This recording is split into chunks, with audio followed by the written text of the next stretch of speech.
औज़ु बिल्लाहि मिनश्शैतानिर रजीम बिस्मिल्लाहिर रहमानिर रहीम। अस्सलामु अलैकुम मेरे प्यारे भाई और बहनों, उम्मीद करता हूँ कि आप सब लोग खैरियत से होंगे। आज मैं इस वीडियो में आपको 9 मुहर्रम की रात सूरत इखलास की बरकत वाला एक ऐसा वजीफ़ा बताऊँगा, जब आप ये वजीफ़ा पढ़ेंगे तो इंशाअल्लाह ताला आपकी हर परेशानी से आपको निजात मिलेगी, क्योंकि हर परेशानी का जो हल है वो कुरान पाक में मौजूद है। चाहे वो मसला शादी का है, चाहे वो मसला दौलत का है, चाहे वो मसला रिज़्क़ का है, चाहे रिश्ते का है। सिर्फ़ आपने एक रात ये वजीफ़ा करना है। 9 मुहर्रम की रात दुआ की कबूलियत का जो बेहतरीन वक्त है वो 9 मुहर्रम की रात का है। ये मैंने ऊपर अपना व्हाट्सअप नंबर लिख दिया है, अगर कोई भी मसला है तो आप मुझसे पूछ सकते हैं।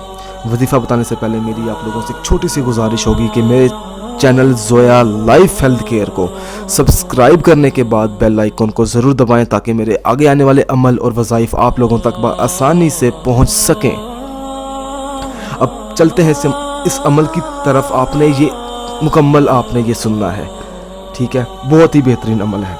सबसे पहले देखें, इशा की नमाज अदा करें। ये मैंने साइड पे लिखा भी है।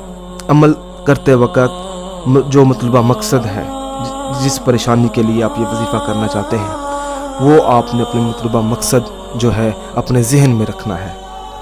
फिर आपने इशा की नमाज अदा कर ली।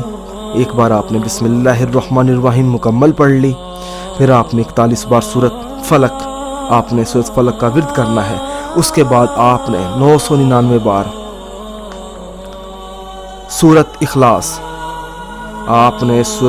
का विर्द करना है। फिर आपने 41 बार आयतल कुर्सी का विर्द करना है आपने मुकम्मल।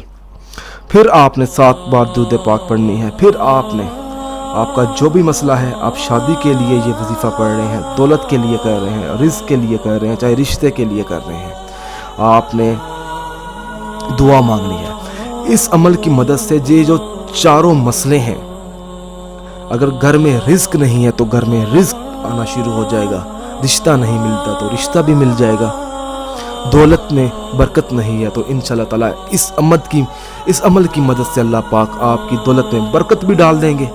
शादी का मसला है तो आप अल्लाह पाक से मांगे दुआ, 9 मुहर्रम की रात को आपकी दुआ कबूल होगी। अगर आप मुझसे कुछ भी पूछना चाहते हैं तो आप मुझे इस वीडियो के नीचे कमेंट कर सकते हैं। अगर आपको ये अमल पसंद आया है तो इस अमल को ज़रूरतमंद लोगों तक शेयर करें, उन तक पहुंचाएं, सदका जारिया समझकर, ताकि आपका भी भला हो और अगले बंदे का भी भला हो जाए। क्या पता अगले बंदे की जो परेशानी है वो ज़्यादा हो हमसे। जज़ाकल्लाह।